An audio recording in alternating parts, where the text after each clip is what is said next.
Hello everyone, welcome back to our channel. जैसे कि आपको पता है, हरियाणा टेट के एग्ज़ाम के लिए हम अपना टीजीटी साइंस बायोलॉजी का सिलेबस कंप्लीट कर रहे हैं। आज हम कवर करेंगे प्लांट एंड एनिमल टिश्यू का टॉपिक। उसके अलावा मैं कौन से टॉपिक आपको टोटली कंप्लीट करा चुकी हूँ, माइक्रो ऑर्गेनिज्म के टॉपिक मैं आपको कंप्लीट करा चुकी हूँ, फूड का टॉपिक मैं आपको ऑलरेडी कंप्लीट करा चुकी हूँ। आपको प्लेलिस्ट सेक्शन में जाना है और Haryana TET TGT science biology की प्लेलिस्ट को देखना है, वहाँ पर आपको ये सारे लेक्चर्स मिल जाएंगे। आज हम कवर करेंगे अपना टिश्यू। तो टिश्यू का मतलब क्या होता है? तो जब है ना बहुत सारी सेल्स का क्लस्टर बन जाता है, बहुत सारी सेल्स आपस में एग्रीगेट फॉर्म कर लेती है, क्लस्टर फॉर्म कर लेती है, उसी को हम क्या टर्म करते हैं? टिश्यू टर्म करते हैं। ठीक है, तो टिश्यू का मतलब होता है group of sales having a common origin and usually perform a common function. ठीक है, यानी कि ऐसी सेल्स जिनका ओरिजिन जो है वो भी एकदम सेम है और जो वो काम करेंगी वो भी सेम है। जैसे कि आपका मस्कुलर टिश्यू है, तो मस्कुलर टिश्यू सारी की सारी मसल्स क्या काम करती है? आपकी मूवमेंट में हेल्प करती है। ठीक है, तो टिश्यू का मतलब होता है ग्रुप ऑफ सेल्स। उसके बाद हमारे जो प्लांट्स है ना, अगर आप अपने प्लांट्स को देखोगे तो वो स्टेशनरी रहते हैं, अपनी जगह से मूव नहीं करते हैं। यानी कि जैसे ह्यूमंस और एनिमल्स जो है वो एक जगह से दूसरी जगह मूव कर सकते हैं, लेकिन जो हमारे प्लांट्स है वो एक ही जगह पर फिक्स रहते हैं। अब उनके अंदर है ना बहुत सारे टिश्यूज प्रेजेंट है जो क्या करते हैं, उनको सपोर्ट प्रोवाइड करते हैं, स्ट्रक्चरल स्ट्रेंथ प्रोवाइड करते हैं। और उनके ज़्यादातर टिश्यू कैसे हैं? डेड टिश्यूज है, ताकि वो उनको मैकेनिकल स्ट्रेंथ प्रोवाइड कर सके। अब हमने है ना प्लांट टिश्यू को दो कैटेगरीज में डिवाइड किया है। पहली कैटेगरी है मेरिस्टेमेटिक टिश्यू और दूसरी कैटेगरी है परमानेंट टिश्यू। अब हम एक एक करके इनको देखेंगे। तो हमने है ना डिवाइडिंग कैपेसिटी की बेस पे प्लांट टिश्यूज को डिवाइड किया है, यानी कि जो टिश्यू डिवाइड कर सकते हैं, जिनके अंदर आज भी डिवाइड करने की कैपेसिटी है, उनको हम बोलते हैं मेरिस्टेमेटिक टिश्यू। अब मेरिस्टेमेटिक टिश्यू के भी तीन टाइप होते हैं, एपिकल मेरिस्टीम, इंटरकैलरी मेरिस्टीम और लेटरल मेरिस्टीम। देखिए, मैंने आपको बताया जो हमारी शूट्स एंड रूट की टिप्स होती है वहां पर कौन प्रेजेंट होता है? एपिकल मेरिस्टीम प्रेजेंट होता है। ठीक है, बीच में जो हमारी नोड्स एंड इंटरनोड्स प्रेजेंट है, उनके बीच में क्या प्रेजेंट होता है? इंटरकैलरी मेरिस्टेम प्रेजेंट होता है। और जो हमारी चौड़ाई बढ़ रही होती है, यानी कि हमारे जो पेड़ है उसका तना अगर बढ़ रहा है, ठीक है, तो वहां पर कौन प्रेजेंट है? उसकी गिर्द बढ़ाने के लिए कौन प्रेजेंट है? लेटरल मेरिस्टीम प्रेजेंट होता है। आपको उनकी लोकेशन भी मालूम होनी चाहिए। तो सबसे पहले आते हैं हमारे मेरिस्टेमेटिक टिश्यू। ठीक है, तो आपको पता है प्लांट की जो ग्रोथ है वो कुछ स्पेसिफिक एरिया में हो सकती है। क्यों? क्योंकि वहां पर डिवाइडिंग टिश्यू प्रेजेंट है, और उस डिवाइडिंग टिश्यू को ही हम क्या बुलाते हैं? मेरिस्टेमेटिक टिश्यू बुलाते हैं। अब जो सेल्स होती है मेरिस्टेमेटिक टिश्यू की, वो बहुत एक्टिव होती है, इनके पास डेंस साइटोप्लाज्म होता है और इनकी थिन सेलुलोज वॉल होती है, न्यूक्लियाई भी प्रेजेंट दिखेगा। लेकिन आपको एक बात याद रखनी है कि जो हमारे मेरिस्टेमेटिक टिश्यू होते हैं, जब वो अपनी अर्ली स्टेज में होते हैं तो उनके पास वैक्यूल्स प्रेजेंट नहीं होते हैं। तो हमारे मेरिस्टेमेटिक टिश्यू लैक वैक्यूल्स। उसके बाद हमारे तीन टाइप के टिश्यू हैं मेरिस्टेमेटिक टिश्यू के अंदर जो हमें पढ़ना है, वो है एपिकल मेरिस्टीम, इंटरकैलरी मेरिस्टीम और लेटरल मेरिस्टीम।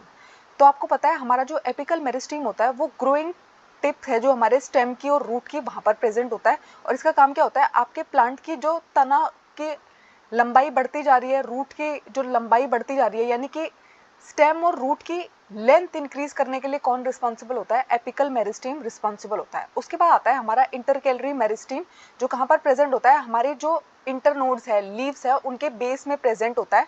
ठीक है, और इसका काम क्या होता है? मैच्योर टिश्यू के बीच में ये रहता है। जैसे कि आपने देखा होगा घास है, अगर उस घास को है ना आपके कैटल्स ने चर लिया, उसको ऊपर से उसकी टिप्स को वो खा गए, लेकिन आपने देखा थोड़े दिन के बाद घास की जो टिप्स है वो दोबारा से ग्रो कर जाती है, तो वो है ना एपिकल मेरिस्टीम की वजह से ग्रो नहीं करती है, इंटरकैलरी मेरिस्टीम की वजह से ग्रो करती है। ठीक है, जो ग्रेजिंग पार्ट है हमारे ग्रास का, वो किसकी वजह से वापस आता है? इंटरकैलरी मेरिस्टीम की वजह से वापस आता है।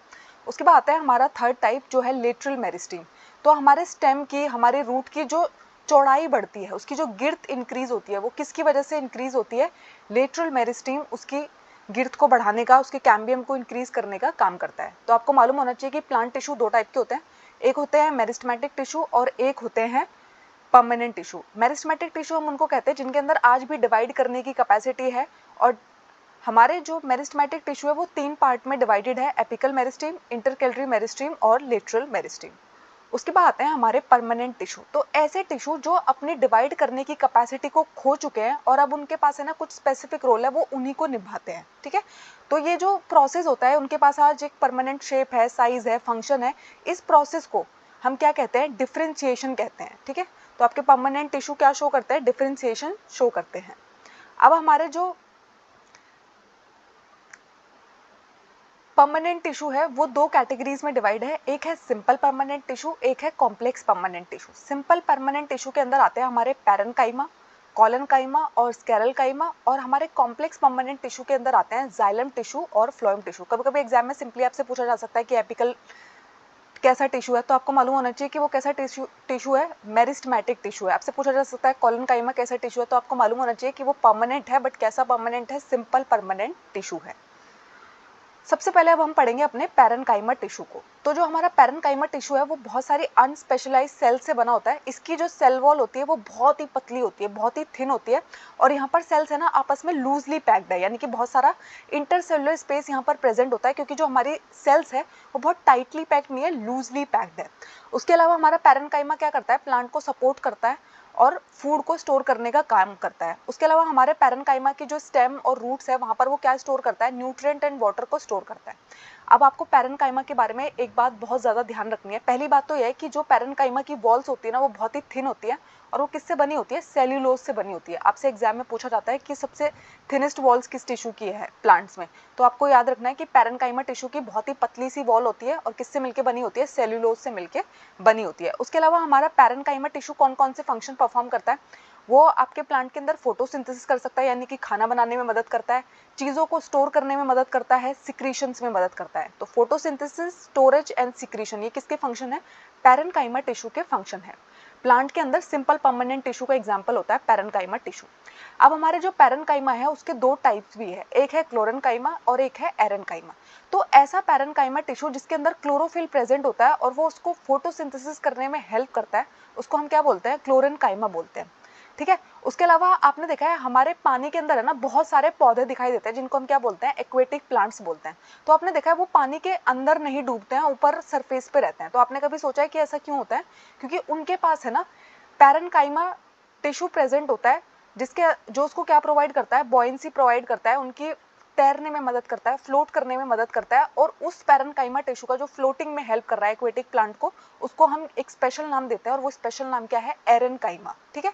तो ऐसा पैरेन्काइमा जो आपके प्लांट को फ्लोट करने में हेल्प करता है उसको हम क्या बुलाते हैं, एरेन्काइमा बुलाते हैं।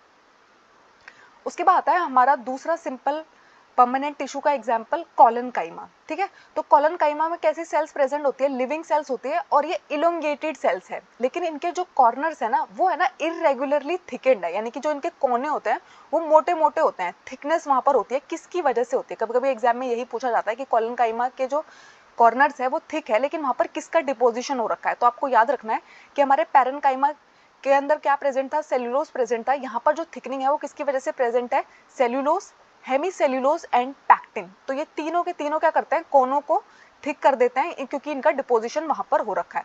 अब यहाँ पे है ना के बराबर ही इंटरसेलुलर स्पेस प्रेजेंट है, बहुत ही कम इंटरसेलुलर स्पेस यहाँ पर प्रेजेंट होता है, लेकिन हमारे पैरेन्काइमा टिश्यू में बहुत सारा इंटरसेलुलर स्पेस प्रेजेंट रहता है। कॉलनकाइमा का काम क्या होता है, आपके प्लांट्स को फ्लेक्सिबिलिटी प्रोवाइड करना। आपने देखा होगा जब हवा चल रही होती है, बहुत तेज हवा चल रही होती है, तो सारी की सारी पत्तियां हिल रही होती है, स्टेम हिल रही होती है, लेकिन वो टूटती नहीं है। वो जो ब्रेकिंग उनके अंदर नहीं होती है, वो किसकी वजह से नहीं होती है, क्योंकि वहां पर क्या प्रेजेंट है, कॉलनकाइमा प्रेजेंट है, जो क्या कर रहा है, फ्लेक्सिबिलिटी प्रोवाइड कर रहा है। ठीक है। उसके अलावा आपके प्लांट्स को मैकेनिकल सपोर्ट देना, ये भी किसका काम है, कॉलनकाइमा का काम है। आपको मालूम होना चाहिए कि कॉलनकाइमा का काम होता है अपने प्लांट्स को फ्लेक्सिबिलिटी प्रोवाइड करना। उसके अलावा इसके जो कोने हैं वो थिक होते हैं, क्योंकि वहां पर किसका डिपोजिशन होता है, सेल्यूलोज, हेमीसेल्यूलोज एंड पैक्टिन। उसके बाद आता है स्क्लेरलकाइमा। तो ये जो टिश्यू है ना, इसकी जो सेल्स है वो लिविंग नहीं है, डेड है। ठीक है। लंबी होती है, नैरो होती है, और यहाँ पर भी आपको इसकी जो वॉल्स है वो भी थिक दिखाई देंगी, और यहाँ पर थिकनेस किसकी वजह से है, एक केमिकल की वजह से थिकनेस है जिसका नाम है लिग्निन। ठीक है।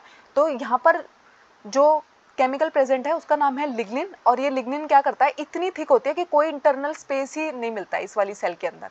अब ये वाला टिश्यू कहाँ पर प्रेजेंट हो सकता है, आपके प्लांट के स्टेम में प्रेजेंट हो सकता है, वस्कुलर बंडर के आसपास रहता है, आपके जो प्लांट्स की लीव्स होती है वहां पर भी प्रेजेंट होता है, आपके जितने भी सीड्स है, नट्स है, उनकी जो हार्ड कवरिंग है ना वो किससे बनी होती है, स्क्लेरलकाइमा टिश्यू से बनी होती है। तो हमारे प्लांट पार्ट को बहुत ज्यादा स्ट्रेंथ प्रोवाइड करने का काम कौन करता है, स्क्लेरलकाइमा करता है। उसके अलावा आपने देखा है आपका जो कोकोनट होता है उसके ऊपर जो इतना सारा छिलका होता है ना, हस्क होता है, वो किससे बना होता है, स्क्लेरलकाइमा टिश्यू से मिलके बना होता है। आपको याद रखना है कि स्क्लेरलकाइमा टिश्यू जो होता है वो नॉन लिविंग सेल से बना हुआ है, डेड सेल से बना हुआ है। उसके अलावा उसके अंदर जो उसकी वॉल्स थिक है, वो किसकी वजह से थिक है, क्योंकि वहां पर किसका डिपोजिशन है, लिग्निन का डिपोजिशन है। तो ये है हमारे पैरेन्काइमा, कोलेनकाइमा और स्क्लेरोकाइमा। और देखो हमारा जो पैरेन्काइमा है उसके अंदर आपको स्पेस नजर आ रहा है जिसको हम क्या बोलते हैं, इंटरसेलुलर स्पेस बोलते हैं, ठीक है।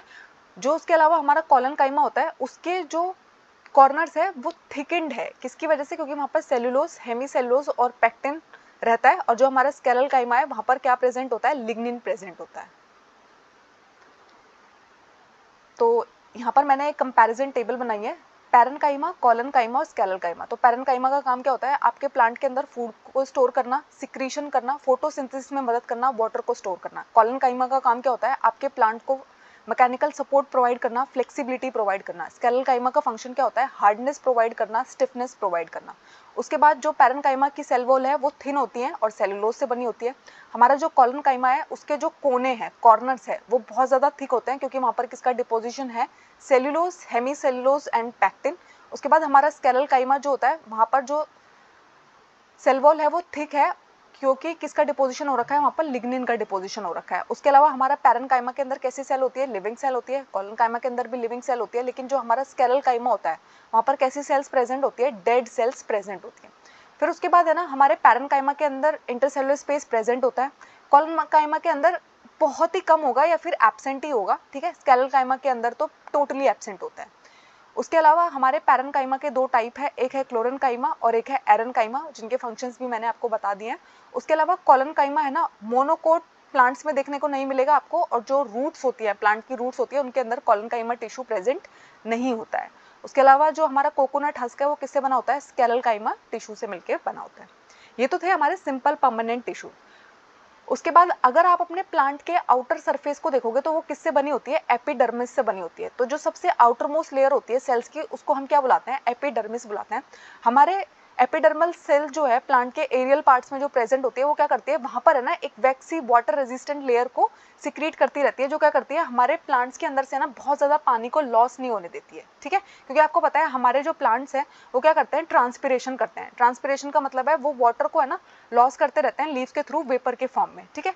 तो हमारे पौधों के अंदर ट्रांसपिरेशन जो है वो थोड़ा कम हो, उसके लिए हमारे प्लांट्स के जो लीव्स है वो क्या करते हैं, एक वैक्सी कोटिंग को रिलीज करते हैं जिससे वाटर का लॉस ना हो। उसके अलावा आपके प्लांट को कोई मैकेनिकल इंजरी ना हो और कोई फंजाई उसको अटैक ना कर दे, ठीक है। एपिडर्मिस का काम क्या होता है, हमारे प्लांट्स के सारे पार्ट्स को प्रोटेक्शन प्रोवाइड करना, क्योंकि ये क्या है, उसकी सबसे आउटर सरफेस है। यहाँ पर ये क्या करती है, प्रोटेक्टिव रोल प्ले करती है, ठीक है। उसके अलावा ये जो लेयर होती है ना एपिडर्मल लेयर, आपसे एग्जाम में कभी कभी पूछा जाता है कि ये कंटिन्यूअस होती है कि डिसकंटिन्यूअस होती है, तो आपको मालूम होना चाहिए कि इसकी है ना कंटिन्यूअस लेयर प्रेजेंट होती है। अब देखो इसका काम है प्लांट की बॉडी को प्रोटेक्ट करना। अगर इसके बीच में है ना स्पेसिस प्रेजेंट होंगे, डिसकंटिन्यूअस होगी, तो वहाँ से है ना कोई भी फंजाई अटैक कर सकती है, कोई भी मैकेनिकल इंजरी हो सकती है, कोई भी पैथोजन अटैक कर सकता है। इसलिए कैसी लेयर बनाती है, कंटिन्यूअस लेयर बनाती है। कोई इंटरसेलुलर स्पेस यहाँ पर बिल्कुल प्रेजेंट नहीं होता, क्योंकि अगर कोई भी स्पेस प्रेजेंट होगा, डिसकंटिन्यूटी होगी, तो पैथोजन का अटैक जो है, ससेप्टिबिलिटी जो है वो इंक्रीज हो जाएगी, ठीक है। और एपिडर्मिस जो होती है वो यूजुअली सिंगल लेयर होती है लेकिन कंटिन्यूअस होती है। उसके बाद है ना एपिडर्मिस के बाहर मैंने आपको बताया कि एक वैक्सी थिक कोटिंग होती है, और वो उसको हम बुलाते क्या है, क्यूटिकल बुलाते हैं। और ये क्यूटिकल क्या करती है, वाटर का लॉस नहीं होने देती, यानी कि हमारे जो एपिडर्मिस है वो क्या कर रही है, एक वैक्सी थिक कोटिंग रिलीज कर रही है जिसका नाम क्या है, क्यूटिकल है, ठीक है। उसके अलावा आप देखोगे आपकी जो एपिडर्मिस है ना उसमें बहुत सारे बाल भी आपको दिखाएंगे, बहुत सारे बाल भी आपको दिखाई देंगे, बहुत छोटे छोटे छोटे स्मॉल हेयर्स होते हैं। और अगर आप अपने प्लांट्स की रूट को देखोगे तो वहाँ पर है ना बहुत सारे एपिडर्मल हेयर आपको दिखाई देते हैं, जो किसमें मदद करते हैं, जो भी पानी आपने मिट्टी में डाला उसको एब्जॉर्ब करता है हमारा प्लांट। आपने सोचा उसकी एब्जॉर्प्शन में हेल्प कौन करता है, रूट्स करते हैं। ये जो स्मॉल हेयर्स है वो किस में हेल्प करते हैं, एब्जॉर्प्शन में हेल्प करते हैं, ठीक है। और जो स्टेम होती है वहाँ पर जो एपिडर्मल हेयर प्रेजेंट है उन्हीं को हम क्या बुलाते हैं, ट्राइकोम्स बुलाते हैं। कभी कभी एग्जाम में आपसे पूछा जाता है कि ट्राइकोम्स क्या होते हैं, तो आपके जो एपिडर्मल हेयर है स्टेम के पास प्रेजेंट, उनका एक स्पेशल नाम है, क्या नाम है वो, ट्राइकोम्स। उसके बाद आता है एपिडर्मिस का रोल क्या होता है। तो एपिडर्मिस है ना रूट्स में भी प्रेजेंट होती है, प्लांट्स में भी प्रेजेंट होती है। तो रूट्स के अंदर अगर प्रेजेंट है तो वाटर एब्जॉर्प्शन में हेल्प करती है। अगर आपके डेजर्ट प्लांट्स के अंदर प्रेजेंट है तो वहां पर एक और भी थिक वैक्सी कोटिंग को रिलीज करेगी जिसका नाम है क्यूटिन, और ये क्या करता है, वाटर प्रूफ क्वालिटी प्रोवाइड करता है। यानी कि आपको पता है आपके जो डेजर्ट वाले प्लांट्स हैं, डेजर्ट में ऑलरेडी प्लांट के पास पानी बहुत कम होता है, अगर वो भी पानी ट्रांसपिरेशन के थ्रू लूज हो जाएगा तो आपका प्लांट कैसे सर्वाइव करेगा, ठीक है।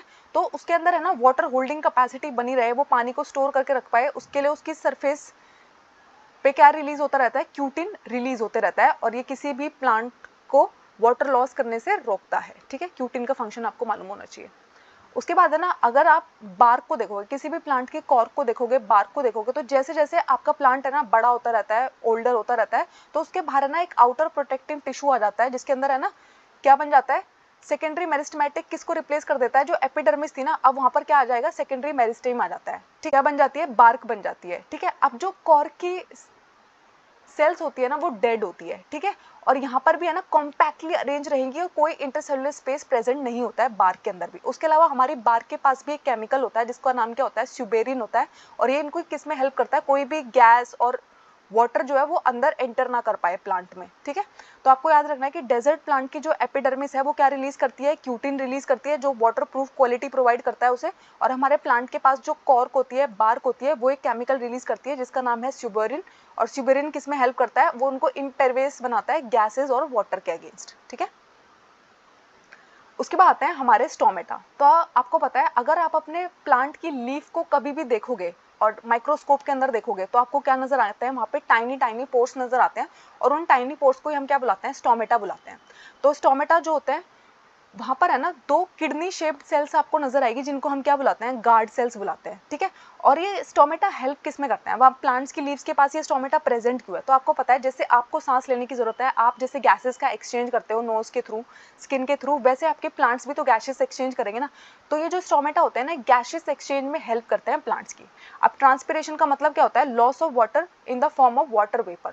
ठीक है, तो वो भी किसकी मदद से हो रहा होता है, स्टोमेटा की मदद से हो रहा होता है। तो आपको पता है आपके जितने भी प्लांट्स हैं, ग्रासेस को छोड़ के, उनके अंदर किस शेप के स्टोमेटा आपको नजर आएंगे, किडनी बीन, यानी कि आपका जो राजमा होता है ना उसकी शेप के आपको स्टोमेटा नजर आएंगे। और आपके जो ग्रास होते हैं वहाँ पे जो स्टोमेटा होते हैं वो डम्बल शेप्ड के होते हैं।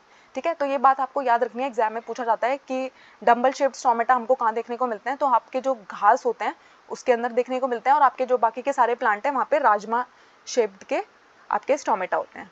ये देखिए, ये है आपका स्टोमेटा। तो आपको एक टाइनी पोर नजर आ रहा है जिसको हम क्या बोलते हैं, स्टोमेटल पोर बोलते हैं।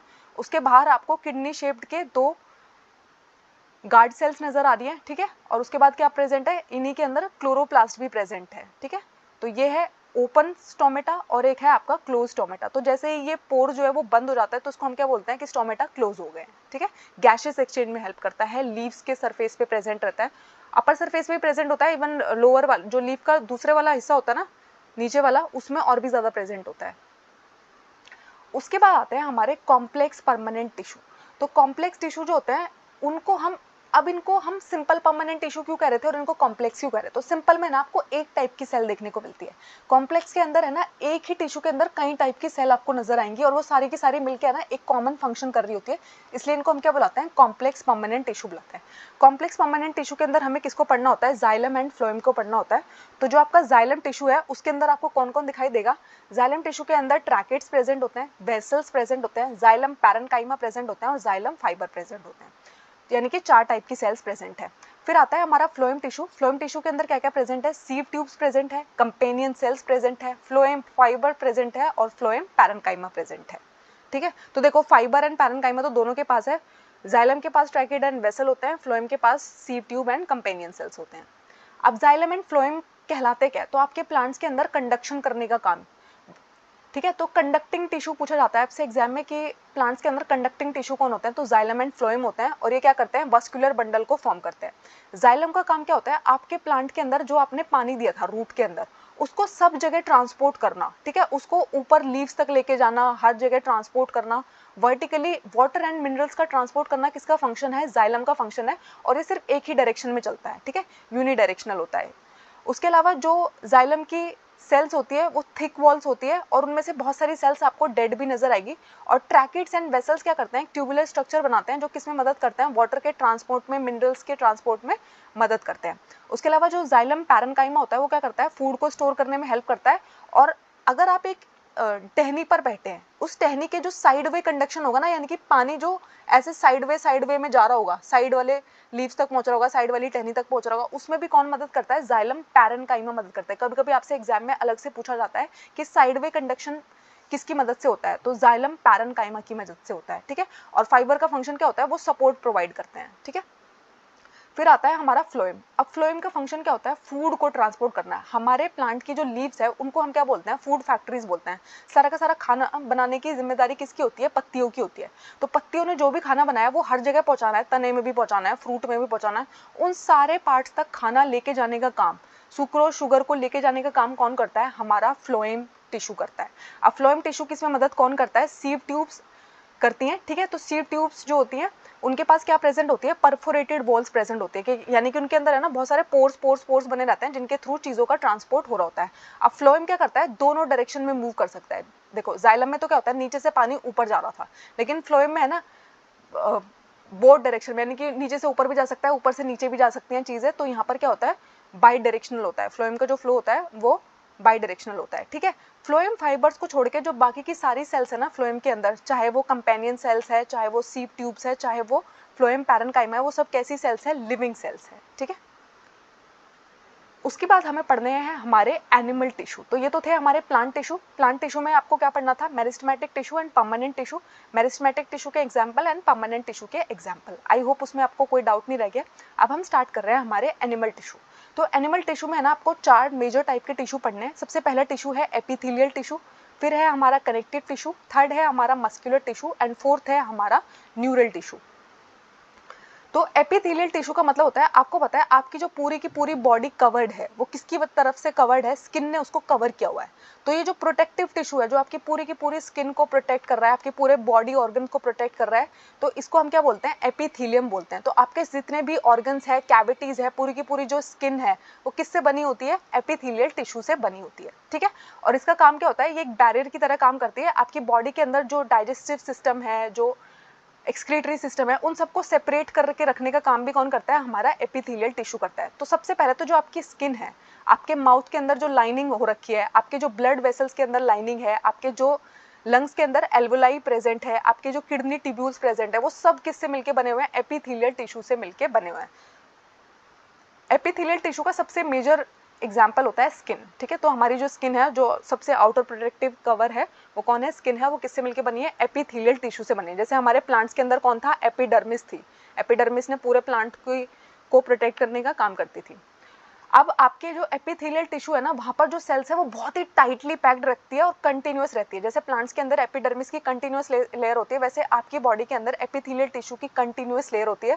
रीजन मैं आपको ऑलरेडी समझा चुकी हूँ कि ऐसा क्यों होता है, क्योंकि अगर आपकी स्किन के अंदर या फिर प्लांट के अंदर भी है ना कोई भी बीच में स्पेस प्रेजेंट होगा, इंटरसेलुलर स्पेस प्रेजेंट होगा, तो कोई भी चीज़ वहाँ पर एंटर कर सकती है। मोस्टली वहाँ पर पैथोजन एंटर कर सकते हैं, ठीक है। तो उन सब से आपको बचाने के लिए आपकी जो एपिथेलियल टिश्यू है और प्लांट के अंदर जो एपिडर्मिस टिश्यू है वो क्या होती है, कंटिन्यूअस होती है। कोई इंटरसेलुलर स्पेस वहाँ पर बिल्कुल प्रेजेंट नहीं होता है, ठीक है।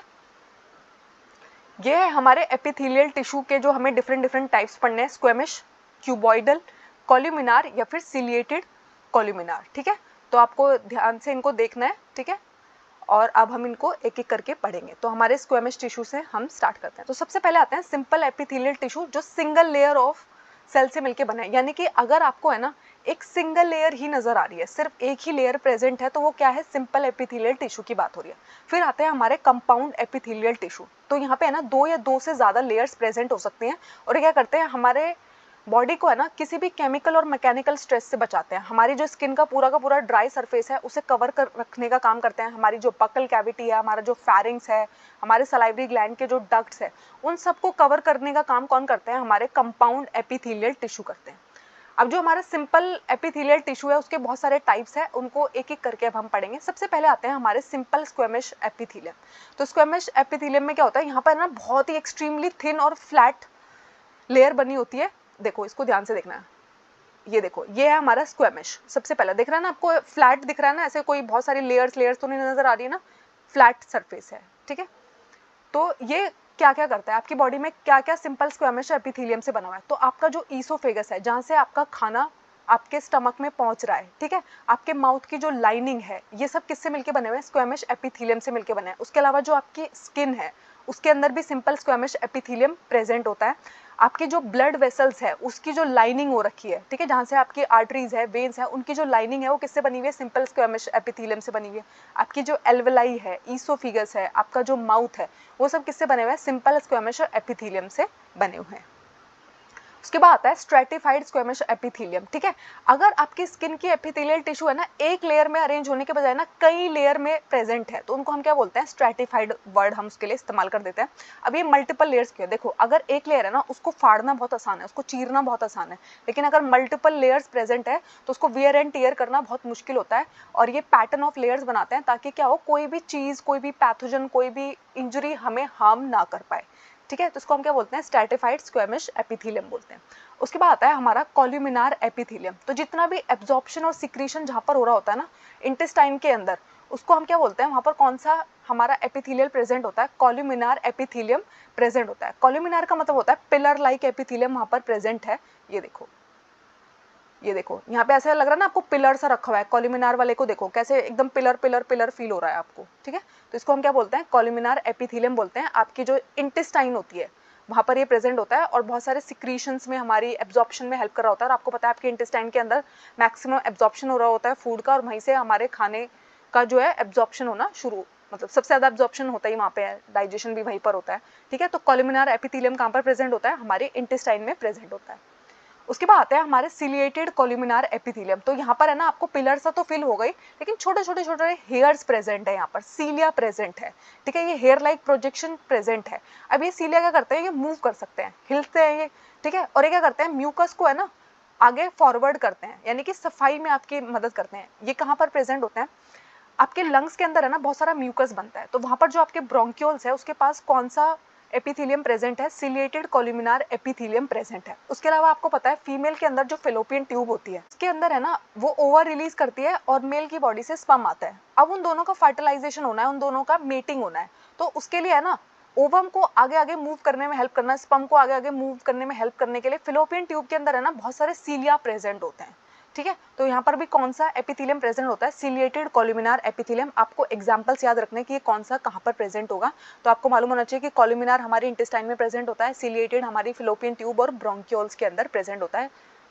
उसके बाद आता है हमारा क्यूबॉइडल एपिथेलियम। तो यहाँ पर है ना क्यूब शेप्ड सेल्स आपको नजर आती है, और जो हमारी किडनी है ना, किडनी के अंदर जो हमारे टिब्यूल्स है उसके अंदर कौन सा एपिथेलियम प्रेजेंट है, क्यूबॉइडल एपिथेलियम प्रेजेंट है। उसके अलावा आपके जो सलाइवरी ग्लैंड है, आपके माउथ के अंदर आपको पता है सलाइवरी ग्लैंड प्रेजेंट होता है, उसके जो डक्ट्स है वो भी किससे बने हैं, क्यूबॉइडल एपिथेलियम से बने हैं। उसके बाद एक और एपिथेलियम का टाइप होता है जिसको हम ग्लैंडुलर एपिथेलियम बोलते हैं।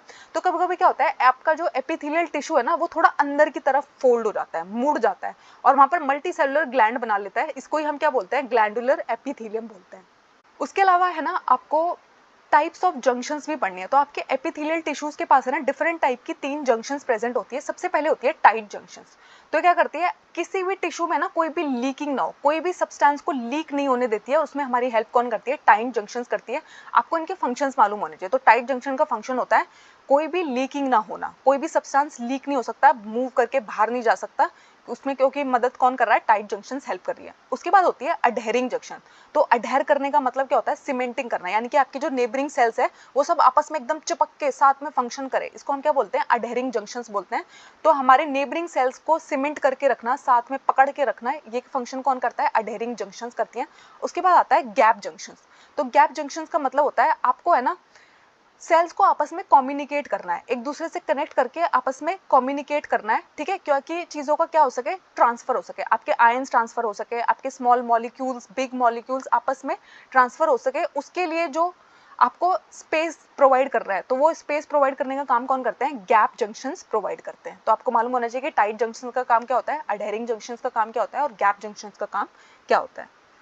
उसके बाद आता है हमारे मस्क्यूलर टिश्यू। ठीक है, तो मस्क्यूलर टिश्यू हमारे इलोंगेटेड सेल से मिलकर बने होते हैं, जिनको हम क्या बुलाते हैं, मसल फाइबर बुलाते हैं। और आपकी बॉडी के अंदर जितनी भी मूवमेंट आप कर पाते हो, आप अपने हाथ से को मूव करके कोई चीज़ को पकड़ना चाहते हो, आप उसको पकड़ सकते हो, आप अपने हाथ को हिलाना चाहते हो, पैर को हिलाना चाहते हो, आप एक जगह से चल के दूसरी जगह चल के जाना चाहते हो, ये सारी की सारी चीज़ें ह्यूमंस के अंदर, एनिमल्स के अंदर किसकी वजह से पॉसिबल है, मस्क्यूलर टिश्यू की वजह से पॉसिबल है। हमारी बॉडी के सारे मूवमेंट किसकी वजह से हो पाते हैं, मस्क्यूलर टिश्यू की वजह से हो पाते हैं। हमारी मसल्स के पास है ना एक स्पेशल प्रोटीन होता है जिसको हम क्या बोलते हैं, कॉन्ट्रेक्टाइल प्रोटीन बोलते हैं। ये क्या करता है, कॉन्ट्रैक्ट करता है और रिलैक्स करता है, कॉन्ट्रैक्ट करता है, रिलैक्स करता है, जिसकी वजह से क्या पॉसिबल है, मूवमेंट पॉसिबल है। ठीक है, और आपको पता है आपके जो हर एक मसल है उसके अंदर क्या प्रेजेंट है, लॉन्ग और सिलेंड्रिकल फाइबर प्रेजेंट है, जो किससे बने होते हैं, मायोफिब्रिल से बने होते हैं। कभी कभी आपसे एग्जाम में पूछा जाता है कि मायोफिब्रिल्स क्या होते हैं। तो जो लॉन्ग सिलेंड्रिकल फाइबर से आपकी मसल बनी हुई है, उनको हम क्या बुलाते हैं, मायोफिब्रिल्स बनाते हैं, और वो पैरेलल एरेज में अरेंज रहते हैं। ठीक है, ये है। अब हमारे जो मस्कुलर टिश्यू है ना वो 3 टाइप के में डिवाइडेड है। एक है स्केलेटल मसल, फिर है स्मूथ मसल, और एक है कार्डियक मसल। अब इनको एक एक करके हम पढ़ेंगे, पहले इसको आप ध्यान से देख लीजिए। सबसे पहले आती है हमारी वॉलेंट्री मसल या फिर स्ट्रेटेड मसल। ठीक है, तो वॉलेंट्री का मतलब ऐसा होता है, कुछ चीजें ना आपकी विल के अकॉर्डिंग होती है, यानी कि आप कोई चीज हाथ बढ़ा के उठाना चाहते हो, आप उसको उठा पा रहे हो, आप अपनी मर्जी से जिन चीजों को, जो मूवमेंट आपके अकॉर्डिंग हो रही है, आपके मन के अकॉर्डिंग हो रही है, आपकी विल के अकॉर्डिंग हो रही हो, उनको हम क्या बुलाते हैं, वॉलेंट्री मसल बुलाते हैं। ठीक है, और इन्हीं का नाम क्या है, स्केलेटल मसल भी है, और ये हमारी बोन्स के साथ अटैच होती है और हमारी बॉडी मूवमेंट में हेल्प करती है। यानी कि जो आपके हाथ और पैर है वो आपकी मर्जी से चलते हैं, आप अपने हाथ को हिलाना चाहते हो तो हिला सकते हो, अपने पैर को हिलाना चाहते हो हिला सकते हो, कोई चीज पकड़ना चाहते हो पकड़ सकते हो। ठीक है, तो ये जो सारी की सारी मूवमेंट है आपकी विल के अकॉर्डिंग हो रही है, तो इन्हीं मसल्स को हम क्या बुलाते हैं, वॉलेंट्री मसल या फिर स्ट्रेटेड मसल बुलाते हैं। अब स्ट्रेटेड मसल को इसका नाम क्यों मिला है, क्योंकि यहाँ पर क्या होता है, आपको अल्टर एंड डार्क बैंड का स्ट्रेशन देखने को मिलता है, इसलिए इनका नाम क्या है, स्ट्रेटेड मसल है। अब अल्टरनेशन का मतलब क्या है, पहले आपको एक लाइट बैंड दिखाई देगा, फिर एक डार्क बैंड आएगा, फिर एक लाइट बैंड आएगा, फिर एक डार्क बैंड आएगा, तो इस तरीके से यहाँ पर स्ट्रेशंस हो रखी होती हैं। अब इसकी जो सेल्स होती है वो लॉन्ग होती है, सिलेंड्रिकल होती है, अनब्रांच्ड होती है। ये बात ध्यान रखना, कभी कभी आपसे एग्जाम में पूछा जाता है कि हमारी स्ट्रेटेड मसल ब्रांच होती है कि अनब्रांच्ड होती है, तो आपको मालूम होना चाहिए कि अनब्रांच्ड होती है और मल्टी न्यूक्लिएटेड होती है, यानी कि आपको मल्टीपल न्यूक्लियस देखने को मिलते हैं। अभी आप जब आप दूसरों को पढ़ोगे तो आपको पता चलेगा कि मैं आपको ये बात बार बार क्यों बता रही हूँ। हमारी स्ट्रेटेड मसल जो है वो अनब्रांच्ड है और मल्टी न्यूक्लिएटेड है, यानी कि बहुत सारे न्यूक्लियस प्रेजेंट होते हैं। फिर आती है हमारे इनवॉलेंट्री मसल। ठीक है, तो इनवॉलेंट्री मसल का मतलब होता है ऐसी मसल जिनको आप अपने अकॉर्डिंग, अपनी मर्जी के अकॉर्डिंग मूव नहीं करा सकते, वो खुद ही मूव करती हैं। जब आप खाना खाते हो तो क्या आप अपने ईसोफेगस को बोलते हो, एलिमेंट्री कैनाल को बोलते हो कि मेरे अकॉर्डिंग मूव करो, वो कंटिन्यूअसली अपने आप मूव करती है। आपकी आंखों की जो इरिस है, आपके जो ब्लड वेसल के अंदर कॉन्ट्रैक्शन एंड रिलैक्सेशन कंटिन्यूअसली चलता रहता है, आपके यूरेटर्स के अंदर, आपके लंग्स के जो ब्रोंकाई है, ये जो सारी की सारी मूवमेंट मैंने आपको बताई, ये सब कैसी मूवमेंट है, इनवॉलेंट्री मूवमेंट है, इसमें आपका कोई रोल नहीं है। ठीक है, तो इसी को है ना इनवॉलेंट्री मसल को ही हम क्या बुलाते हैं, स्मूथ मसल बुलाते हैं, अनस्ट्रेटेड मसल बुलाते हैं। ठीक है, तो यहाँ पर क्या होती है, लॉन्ग एंड पॉइंटेड एंड्स आपको देखने को मिलते हैं, स्पिंडल शेप्ड होती है और यूनिन्यूक्लिएटेड होती है। अभी मैंने आपको बताया था कि हमारी जो वॉलेंट्री मसल है वो कैसी है, मल्टी न्यूक्लिएटेड है, लेकिन हमारी जो इनवॉलेंट्री मसल है वो क्या है, यूनिन्यूक्लिएटेड है। ठीक है, फिर आती है हमारी कार्डियक मसल। तो आपको पता है हमारा जो हार्ट है ना वो पूरी लाइफ बिना थके चलता रहता है, चलता रहता है, चलते रहता है। तो आपसे पूछा जाता है कि बिना फटीग के पूरी लाइफ चलते रहने वाली मसल्स को हम क्या बोलते हैं, तो कार्डियक मसल बोलते हैं। हमारे हार्ट के अंदर जो मसल्स प्रेजेंट है उनको हम क्या कहते हैं, कार्डियक मसल बोलते हैं, क्योंकि हमारा हार्ट जो है हमेशा रिदमेटिक कॉन्ट्रैक्शन एंड रिलैक्सेशन पूरी लाइफ करता रहता है बिना थके बिना रुके। और हमारी जो हार्ट मसल्स होती हैं वो सिलेंड्रिकल होती हैं, ब्रांच्ड होती है और यूनिन्यूक्लिएटेड होती है। हमारी जो कार्डियक मसल है वो क्या है, यूनिन्यूक्लिएटेड है। हमारी इनवॉलेंट्री मसल क्या है, यूनिन्यूक्लिएटेड है, लेकिन जो हमारी वॉलेंट्री मसल है वो क्या है, मल्टी न्यूक्लिएटेड है। ठीक है, तो ये बात आपको मालूम होनी चाहिए। उसके बाद आता है हमारा नर्वस टिश्यू। तो नर्वस टिश्यू का मतलब होता है, आपको पता है हमारी बॉडी के अंदर ना, जैसे ही हम किसी चीज को टच करते हैं, कोई गर्म चीज आपने टच की या सामने आपने कोई खतरा देखा, तो एकदम से ना हम उस सिचुएशन को रिस्पॉन्ड करते हैं। तो आपने कभी सोचा कि ये रिस्पॉन्ड, जो इतनी जल्दी हम रिस्पॉन्ड कर पाते हैं, ये किसकी वजह से पॉसिबल हो पाता है, तो ये पॉसिबल हो पाता है हमारे नर्वस टिश्यू के पास। तो हम है ना किसी भी एक्सटर्नल स्टिमुलस के अगेंस्ट जो फटाफट रिस्पॉन्स देते हैं वो किसकी वजह से पॉसिबल होता है, हमारे नर्वस टिश्यू के लिए की वजह से पॉसिबल होता है। तो हमारा नर्वस टिश्यू मिलके किससे बना हुआ है, हमारे ब्रेन से, स्पाइनल कॉर्ड से, और हमारी बॉडी के अंदर जो millions of nerve cells present है, ये सब मिलके क्या बनाती है, हमारे नर्वस टिश्यू को बनाती है। ठीक है, इन्हीं को हम नर्व सेल और न्यूरॉन्स भी बुलाते हैं। अब जो हमारी न्यूरॉन होती है ना, उसके अंदर सेल बॉडी होती है, न्यूक्लियस होती है, साइटोप्लाज्म होता है और बहुत सारे थिन हेयर लाइक स्ट्रक्चर निकल रहे होते हैं, जिनको हम क्या बुलाते हैं, डेंड्राइट बुलाते हैं। ठीक है, तो उसके बाद है ना हमारे न्यूरॉन से एक सिंगल लॉन्ग पार्ट निकल के जा रहा होता है, जिसको हम क्या बोलते हैं, एक्सॉन बोलते हैं। ठीक है, उसके बाद है ना हमारी जो एक नर्व सेल है वो कई मीटर लंबी भी हो सकती है, और बहुत सारी नर्व सेल जब आपस में मिल जाती है तो वो क्या बनाती है, नर्व फाइबर जब बहुत सारे एक साथ मिल जाते हैं तो वो क्या बनाती है, नर्व बनाती है। अब ये जो नर्व इम्पल्स है ये क्या करते हैं, हमारी मसल को मूव करने में हेल्प करते हैं, क्योंकि वो पहले सिग्नल लेके ब्रेन के पास जाते हैं, ब्रेन उन्हें बताता है कि वहाँ से हाथ हटाना है या फिर जो भी काम करना है, और वो जब वापस से हमारी मसल के पास सिग्नल लेके आती है तो हमारी मसल क्या करती है, मूवमेंट करती है। अब डेंड्राइट का काम क्या होता है, सेल बॉडी के पास इम्पल्स को भेजना। अब इस डायग्राम को ध्यान से देखिए, सबसे पहले क्या हुआ, आपकी बॉडी ने कोई भी स्टिमुलस फील किया, वो आपकी डेंड्राइट के टिप्स को पता चला। अब वो डेंड्राइट की टिप से वो सिग्नल किधर की तरफ जाएगा, सेल बॉडी की तरफ जाएगा। सेल बॉडी से वो किधर मूव करेगा, देखो यहाँ पर न्यूक्लियस भी प्रेजेंट है, फिर है ना वो एक्सॉन में मूव करता है और एक्सॉन से वो नर्व एंडिंग की तरफ मूव करता है। फिर आपको पता है यहाँ पे हमारी साइनेप्सिस प्रेजेंट होगी, गैप प्रेजेंट होगा और वहां से हमारी दूसरी न्यूरॉन की डेंड्राइटिक टिप प्रेजेंट होती है और वो सिग्नल ना इस तरीके से कैरी हो के कहाँ जाता है, पहले हमारे ब्रेन के पास जाता है, ब्रेन दोबारा से न्यूरॉन को ये बताता है कि आपको वहां से हाथ मूव करना है और हमारे न्यूरॉन ये मसल मैसेज लेके कहाँ जाती है, हमारी मसल्स के पास जाती है और हम अपना हाथ मूव कर लेते हैं। ठीक है, इसको हम क्या बोलते हैं, न्यूरॉन बोलते हैं। आपको इसकी लेबलिंग बहुत अच्छे से आनी चाहिए। ठीक है, आपको मालूम होना चाहिए डेंड्राइट कहाँ प्रेजेंट होता है, सेल बॉडी कहाँ प्रेजेंट होती है, न्यूक्लियस कहाँ प्रेजेंट होता है, शॉन सेल कहाँ प्रेजेंट होती है, माइलिन शीट कहाँ प्रेजेंट होती है, नोड्स ऑफ रेनवियर कहाँ प्रेजेंट होती है। ठीक है, तो ये सारी की सारी बातें, और इस पूरे को हम क्या बुलाते हैं, एक्सॉन बुलाते हैं। उसके बाद इसको हम नर्व एंडिंग या फिर एक्सॉन टर्मिनल बुलाते हैं। ये सारी लेबलिंग आपको मालूम होनी चाहिए, एग्जाम में कभी कभी आपको लेबल करने के लिए दिया जाता है। ठीक है, फिर आता है हमारा फोर्थ टाइप का टिश्यू, जिसको हम क्या बुलाते हैं, कनेक्टिव टिश्यू बुलाते हैं। अब हमारे कनेक्टिव टिश्यू के अंदर हम किसको पढ़ते हैं, ब्लड को पढ़ते हैं, बोन को पढ़ते हैं, कार्टिलेज को पढ़ते हैं और एडिपोज टिश्यू को पढ़ते हैं। ठीक है, तो जो हमारे कनेक्टिव टिश्यू होते हैं ना, वो लूजली स्पेस होते हैं और इम्बेडेड रहते हैं एक मैट्रिक्स के अंदर। एक इंटरसेलुलर मैट्रिक्स होती है, उसके अंदर हमारे जो टिश्यू है वो इम्बेडेड रहते हैं। अभी जो मैट्रिक्स होती है ना, वो जेली लाइक भी हो सकती है, फ्लूइड भी हो सकती है, डेंस भी हो सकती है, रिजिड भी हो सकती है, डिपेंड करता है हम कौन से टाइप के कनेक्टिव टिश्यू की बात कर रहे हैं। अब देखो, अगर हम ब्लड की बात कर रहे हैं तो फ्लूइड रहेगी, अगर हम बोन की बात कर रहे हैं तो डेंस रहेगी, कार्टिलेज की बात कर रहे हैं तो अलग रहेगी। ठीक है, तो जो मैट्रिक्स है ये किस पे डिपेंड करता है कि हम कौन से वाले कनेक्टिव टिश्यू की बात कर रहे हैं। अब सबसे पहले हम पढ़ेंगे ब्लड को। तो आपको पता है ब्लड क्या है, फ्लूइड कनेक्टिव टिश्यू है। सबसे पहले तो एग्जाम में यही पूछा जाता है ब्लड किस टाइप का टिश्यू है, तो फ्लूइड कनेक्टिव टिश्यू है। आपको पता है हमारे ब्लड के अंदर 55% प्लाज्मा प्रेजेंट होता है और 45% फॉर्म्ड एलिमेंट प्रेजेंट होता है। ब्लड की जो है वो फ्लूइड मैट्रिक्स होती है, जिसको हम क्या बुलाते हैं, प्लाज्मा बुलाते हैं। और उसके अंदर है ना बहुत सारी सेल्स सस्पेंडेड रहती हैं, और वो कौन सी सेल्स है, red blood cells, white blood cells, platelets, वो इसके अंदर सस्पेंडेड रहती है। अब आपके प्लाज्मा के पास है ना प्रोटीन होते हैं, सॉल्ट होते हैं, हार्मोन होते हैं, और ये क्या करता है, ब्लड जैसे जैसे फ्लो करता है गैसेस को अपने साथ लेके चलता है। आपको पता है ना हमारी बॉडी के अंदर ऑक्सीजन को कैरी करने का काम कौन करता है, हमारा ब्लड करता है। हमारा जितना भी डाइजेस्टेड फूड है, ठीक है, यानी कि एसिमिलेट करने का, हमारी बॉडी के अंदर एब्जॉर्प्शन करने का काम कौन करता है, ब्लड करता है। हमारे जितने भी हार्मोन्स हैं वो डायरेक्टली कहाँ रिलीज किए जाते हैं, हमारे ब्लड स्ट्रीम में रिलीज किए जाते हैं। हमारी बॉडी के अंदर जितना भी वेस्ट मटेरियल है उसे किडनी तक लेके जाने का काम कौन करता है, हमारा ब्लड करता है। जब किडनी हमारे ब्लड को फिल्टर कर देती है तो क्या बन जाता है, यूरिन बन जाता है। ठीक है, तो ये सारे फंक्शन किसके हैं, ब्लड के हैं। ब्लड किस टाइप का टिश्यू है, फ्लूइड कनेक्टिव टिश्यू है। उसके बाद आती है हमारी बोन। बोन भी कैसी टिश्यू है, कनेक्टिव टिश्यू का एग्जाम्पल है। यहाँ पर मैट्रिक्स कैसी होती है, वहां पर थी फ्लूइड, यहाँ पर है हार्ड मैट्रिक्स। और किससे बनी होती है, हमारी हड्डी किससे बनी हुई है, कैल्शियम और फास्फोरस के कंपाउंड से बनी होती है। अब हड्डी का रोल क्या है, हमारी बॉडी में हड्डी चाहिए क्यों, तो देखो आपने कभी अमीबा को देखा है, आप भी शायद अमीबा जैसे दिखते हैं अगर आपके पास हड्डियां प्रेजेंट नहीं होती। तो हमारी बॉडी को है ना एक फ्रेमवर्क प्रोवाइड करने का काम किसने किया है, हड्डियों ने किया है। ठीक है, ये क्या करती है, हमारी मसल्स को एंकर करती है और हमारे को सपोर्ट प्रोवाइड करती हैं। ठीक है, तो स्ट्रॉन्ग होती है, नॉन फ्लेक्सिबल टिश्यू है। इसको आप अपनी मर्जी से ऐसे, आपका मन किया कि मेरी हड्डी को ऐसे मोड़ डालूं, नहीं मोड़ सकते आप ऐसे। ठीक है, मसल को मूव कर सकते हो लेकिन हड्डियों को आप मूव नहीं कर सकते हो। ठीक है, तो जो जब दो हड्डियां आपस में एक दूसरे से कनेक्टेड रहती है, इसको हम क्या बोलते हैं, लिगामेंट बोलते हैं। ये जो है बहुत इलास्टिक होता है और इसके अंदर बहुत ज़्यादा स्ट्रेंथ प्रोवाइड होती है। लिगामेंट के अंदर बहुत कम मैट्रिक्स प्रेजेंट होता है। तो जब दो बोन्स आपस में कनेक्टेड है, इसको हम क्या बोलेंगे, लिगामेंट बोलेंगे।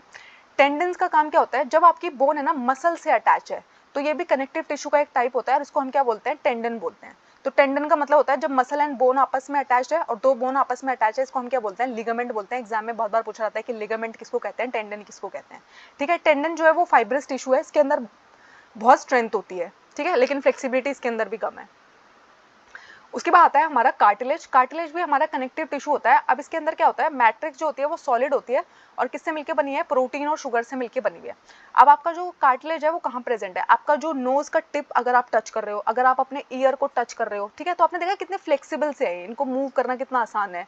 ठीक है, बहुत सॉफ्ट है ये। तो आपके जो ट्रैकिया है, लैरिंग्स है, नोज का टिप है, ईयर है, ये सब किससे मिलके बने हुए हैं, आपके कार्टिलेज टिश्यू से मिलके बने हुए हैं, जो कनेक्टिव टिश्यू का एक टाइप है। उसके बाद आते हैं हमारे एरियुलर टिश्यू और एडिपोज टिश्यू। तो आपको पता है जो हमारे एरियुलर कनेक्टिव टिश्यू होते हैं वो हमारे स्किन और मसल के बीच में मिलते हैं। ठीक है, हमारी जो ब्लड वेसल और नर्व्स जहाँ पर प्रेजेंट है वहाँ पर क्या प्रेजेंट है, एरियुलर टिश्यू प्रेजेंट है। और हमारे ऑर्गन के बीच में जो स्पेस प्रेजेंट है उसको फिल करने का काम करते हैं, हम उस जगह को भरने का काम करते हैं, हमारे इंटरनल ऑर्गन्स को सपोर्ट करते हैं। और जब भी आपके टिश्यू में कोई इंजरी आ जाती है, कोई चोट लग जाती है, उसको रिपेयर करने का काम कौन करता है, एरियुलर टिश्यू करते हैं। मान लो आपको आपका कोई एक्सीडेंट हो गया, आपके टिश्यूज में बहुत सारी इंजरी आई, तो उस इंजरी को रिपेयर करने का काम कौन करेंगे? एरिलियर टिश्यू करेंगे। फिर उसके बाद आते हैं हमारे एडिपोज टिश्यू। तो आपको पता है बहुत सारे लोग हैं ना थोड़े ज़्यादा मोटे होते हैं, ठीक है, चबी होते हैं, मोटे भी होते हैं। क्यों? क्योंकि उनकी बॉडी के अंदर है ना बहुत सारे fat storing adipose tissue present है। देखो एडिपोज टिश्यू तो ऑलमोस्ट सबके अंदर ही प्रेजेंट होते हैं, लेकिन कुछ के जो एडिपोज टिश्यू है उनके अंदर जब बहुत ज़्यादा फैट स्टोर हो जाता है तो वो लोग है ना बहुत ज़्यादा मोटे हो जाते हैं। तो ये है ना हमारी स्किन के नीचे प्रेजेंट है, इंटरनल ऑर्गन के बीच में, ठीक है। यहाँ पर इसके अंदर क्या भरा रहता है? इन सेल्स, ये जो टिश्यू है इनके अंदर क्या भरा रहता है? हमारे फैट भरी रहती है, और ये फैट क्या करती है? एक इंसुलेटर का काम करती है, यानी कि आपको है ना ठंड से बचाने का काम करती है। आपने देखा है पोलर बियर को? देखा आपने? पोलर बियर की है ना इतनी मोटी सी एक फैट की लेयर होती है जिसको हम क्या बोलते हैं? ब्लबर बोलते हैं, ठीक है। और ह्यूमंस के अंदर क्या प्रेजेंट है? एडिपोज टिश्यू प्रेजेंट है। एडिपोज टिश्यू का फंक्शन क्या है कि ये है ना आपके फैट को स्टोर करता है और आपकी बॉडी को इंसुलेशन प्रोवाइड करता है, ठीक है, हीट से आपको इंसुलेट करता है। आई होप इस टॉपिक में आपको कोई डाउट नहीं है। अगर कोई डाउट है तो मुझे कमेंट्स में ज़रूर बताइएगा। हमारे चैनल को लाइक कीजिएगा, शेयर कीजिएगा, सब्सक्राइब कीजिएगा।